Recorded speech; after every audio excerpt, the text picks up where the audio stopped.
This case study highlights how Gardentech drastically reduced total cost of ownership, minimized outages, and cut onboarding times from months to days by replacing MPLS with Aryaka's SD-WAN.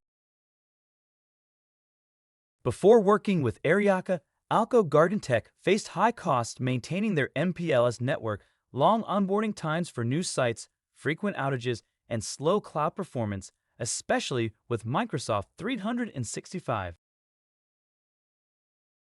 Aryaka implemented a proof of concept across sites in Denmark and China. After its success, Aryaka's SD-WAN was deployed globally. The solution improved failover capabilities and provided excellent last-mile monitoring for faster issue resolution.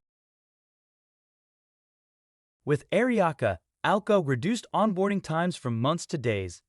Latency between Germany and China dropped from 220 milliseconds to just 180 milliseconds.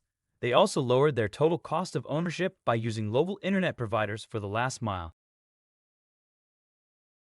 Aryaka's SD-WAN solution has transformed Gardentech's global WAN infrastructure, providing them with a scalable, fast, and secure foundation for future growth.